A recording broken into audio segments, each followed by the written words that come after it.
भीष्म पितामह कलिकाल में एक भक्त के रूप में प्रकट हुए जिनका नाम था सेन नाई, जो बाल काटते हैं। ऐसे एक नाई के रूप में इनका जन्म, सेन नाई। ये नाई थे, बाल काटने का काम करते और राजा के नाई थे, राजा के बाल काटते थे और किसी के बाल काटने को इनका अधिकार नहीं था। तो एक दिन इनके मन में बड़ी भक्ति जगी तो कथा सुनने गए। तो कथा में व्यास जी बता रहे थे कि गीता में भगवान कहते हैं कि मानवों में जो राजा है वो मैं हूं। जहां कहीं भी राजा हैं, भगवान ने ये बात कही है कि राजा मेरा ही प्रतिनिधि है। राक्षसों में प्रहलाद मैं हूं, भगवान स्वयं कह रहे हैं। तो सेन नाई बैठ करके कथा सुन रहे थे। बोले कि तो नाई तो बड़ा प्रसन्न हो गया। बोले मुझे ठाकुर जी मिल गए, अपने राजा की इतनी बढ़िया हजामत करते, उनके हाथ पांव दबाते, मालिश करते, खूब हाथ पैर दबाते, सिर और बढ़िया प्रेम से सेवा करने लगे। बोले कि यही हमारे भगवान हैं। अब तो वो राजा के हफ्ता में 1-2 बार जाके हजामत करते और उसके बाद कभी समय मिलता तो कथा सुनते। एक बार कथा में व्यास जी ने बोला कि बिन गुरु के हुए ठाकुर जी प्राप्त नहीं होते। तो सेन नाई जी के मन में आया कि अब मैं गुरु कहां से खोज। तब किसी ने इनको बताया, बोले काशी में विराजमान है श्री रामानंदाचार्य जी महाराज, आप उनकी शरण में चले जाओ, वो बहुत अच्छे गुरु मिले। और श्री सेन जी काशी चले गए। काशी में जाकर के रामानंदाचार्य जी से दीक्षा लेने का खूब प्रयास किया, लेकिन रामानंदाचार्य जी ने दीक्षा किसी कारण से नहीं दी, व्यस्तता के कारण, साधना के कारण। एक बार एक संत इनके पास हजामत कराने आए अपनी, तो ये उनके केश काट रहे थे, मतलब मुंडा कर रहे थे, बिल्कुल सारे बाल उड़ा रहे थे। शिखा छोड़ दी तो संत विरक्त थे, उन्होंने कही शिखा भी काट दो। उन्होंने कही अरे आप कैसी बात कर रहे हैं, मैं शिखा नहीं काटूंगा, ये तो बहुत बड़ा पाप है। बोले अरे मैं विरक्त हूं, विरक्त शिखा सूत्र नहीं रखते। सेन नाई जी बोले आप जो कहेंगे सब स्वीकार है, पर शिखा नहीं काटूंगा। तो बोले भैया काटनी पड़ती है, हम विरक्त हैं, हम शिखा नहीं रखते। तब अंत में सेन नाई जी ने कहा आप बहुत बड़े संत हैं, बहुत बड़े महात्मा हैं, रामानंदाचार्य जी से बुलवा दीजिए कि शिखा काट सकते हैं तो मैं काट दूंगा।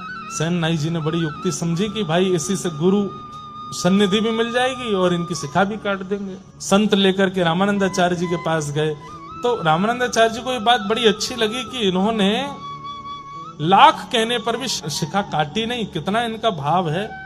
और वो सब भाव देख करके, प्रेम देख करके रामानंदाचार्य जी ने फिर समझा करके, निष्ठा को देख करके उन्होंने दीक्षा प्रदान की, तिलक दिया, नाम दिया, मंत्र दिया। सेन नाई जी बोले आज्ञा करें। बोले आज्ञा यही है, वापस अपने गांव जाओ, वहीं रह के भजन। सेन और संत जन जब भी गांव में आवे, सब काम छोड़ करके उनकी सेवा करना, ये हमारी आज्ञा है। जो मंत्र दिया है इसका जाप करो, संतों की सेवा करो। सेन नाई जी लौट करके अपने गांव आ गए। राजा ने इनको बुलवाया कि कल हमको एक दूसरे राजा से मिलने के लिए जाना है, सुबह आकर के हमारी हजामत कर दो, मालिश वालिश कर दो, उसके बाद हम स्नान करेंगे फिर जाएंगे। रात्रि में सब व्यवस्था करके सेन नाई जी सोए। सुबह उठे तो क्या देखा, कीर्तन की ध्वनि आ रही है। और तभी देखे कि अयोध्या से कुछ संतों की जमात दर्शन करने के लिए जगन्नाथपुरी जा रही है और मार्ग में इनके गांव में होके निकल रहे हैं। तभी गुरु आज्ञा स्मरण में आई कि 100 काम छोड़ के संतों की सेवा करना। सेन नाई जी काम छोड़ा नहीं, भूल गए कि राजा के यहाँ जाना है। संतों को प्रणाम किया, वो कहा हमारे घर चलें, आप सबकी मैं सेवा करूं। संतों के चरण धो रहे हैं, उनको सुंदर वस्त्र अर्पण कर रहे हैं, पत्नी के साथ बैठ के खूब सुंदर उनको प्रसाद पवा रहे हैं। और प्रसाद पाने के बाद संतों से निवेदन किया आप कुछ सत्संग कीर्तन हो जाए। उनमें से एक श्रेष्ठ संत प्रवर, उन्होंने प्रवचन किया, सुंदर कथा सुनाई, सब भावुक हो गए और कीर्तन प्रारंभ हुआ। नाचने लगे सेन नाई और पत्नी, सब बिल्कुल निमग्न होकर के भजन में नृत्य कर रहे हैं, नेत्रों से अश्रु प्रवाह हो रहा है, राम जी का स्मरण कर रहे हैं, गुरुदेव की याद कर रहे हैं। और यहाँ राजा प्रतीक्षा में बैठा, मुझे दूसरे राजा से मिलने जाना है। सेन नाई हमेशा समय से पहले आ जाता है, मैं नीचे आके बैठ गया, अभी तक आया नहीं। राजा ने तुरंत कहा मेरी तलवार कहाँ है, लेकर के आओ उसको, और इस सेन को तो मैं जाकर के देखूंगा। तलवार लेकर के आए, घिसने लगे उसको, घोड़ा बुलाओ मेरा। कहाँ है सेन नाई का घर, उसके घर चलना है।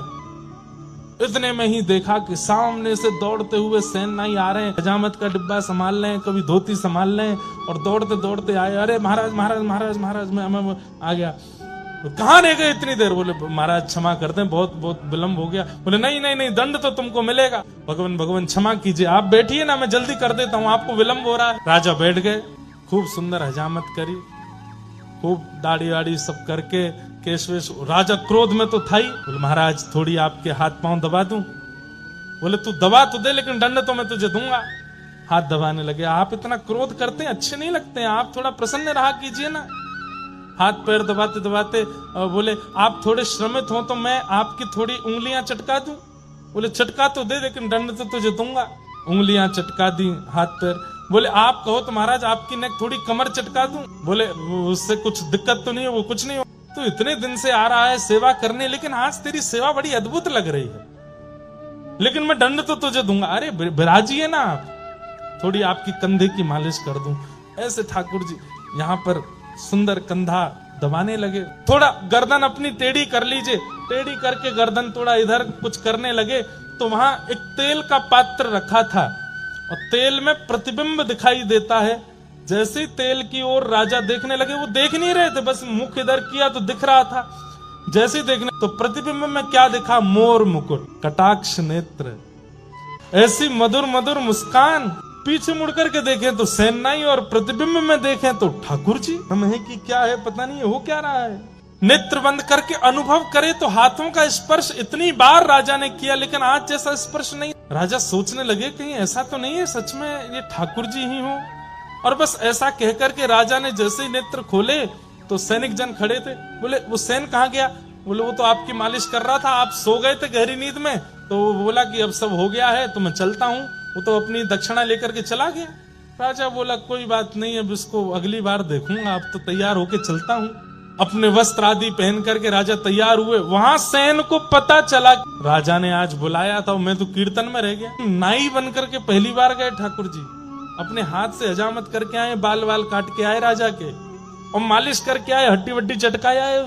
यहाँ सैन नाई को जैसे याद आया, संतों को प्रणाम किया, अरे भगवान भगवान आप लोग विराजो, मैं एक काम करके आता हूँ। तुरंत अपना डिब्बा लेके वही पाग वाग संभालते हुए दौड़ते हुए गए, तो राजा तैयार होके बिल्कुल बाहर आ गए थे। सैन ने आकर के जैसे ही राजा को देखा, हजामत हुई है, केश वेश सब बिल्कुल बढ़िया है, बिल्कुल राजा तो बढ़िया तैयार है, केश वेशों में तेल लगा है। सैन ने आकर के कहा पूरे गांव में क्या, दूर दूर तक शहरों में भी कोई और ऐसा व्यक्ति नहीं जो मेरे अलावा राजा को स्पर्श कर सके। ये मेरी अनुपस्थिति में कौन करके गया? सैन को आता देख राजा बोले और भाई सैन कुछ भूल गए थे क्या? भूल गए हो, लेने आए हो? सैन बोले भूला तो कुछ नहीं भूले तो फिर क्यों आए हो? आपने कल बुलवाया था मुझे। अरे तो कितनी बार आओगे? सुबह आके तुम सब करके तो गए, अब क्यों आए हो दोबारा? सैन बोला मैं नहीं आया था, मेरे घर तो संत जन आए हुए थे, मैं उनकी सेवा में लगा था, कीर्तन कथा चल रही थी मेरे घर में, तो मुझे देरी हो गई तो मैं दौड़ा दौड़ा आया कि आपकी हजामत करूं। सैनिक जन बोले अरे तू क्या पागल हो गया, भांग वांग खा के आया है क्या? तू तो आके गया, यहाँ पे सब करके गया है, हमने तुझे दक्षिणा भी दी थी। और बोले हर बार तो तू इतने 10 सोने की मोहर लेके जाता था, आज बड़ी तुझे कंजूसी चढ़ी थी। बार बार कहते एक और दे दो, थोड़ा सा और दे दो, कहाँ लेके जाओगे इतना, और दे दो। आज 20 सोने की मोहर लेकर के गया, मैं नहीं आया हूं, मुझ पे नहीं है कुछ भी। राजा बोला झूठ बोलते हो। अरे वो संतों की जमात निकल रही है, मैं उनको बुलाता हूं। संतों की जमात बुलाई गई। बोले कहां था ये? बोले तो हमारे साथ थे, सुबह से सेवा पूजा भजन में लगे थे, बस ये बात हुई। यहाँ सैन के आंसू छूटे, वहां राजा के आंसू छूटे। सैन ने कहा सत्य में मैं था? बोले बिल्कुल तुम जैसा ही था, लेकिन आज मैं तब कह रहा था कि स्पर्श इतना अद्भुत क्यों है।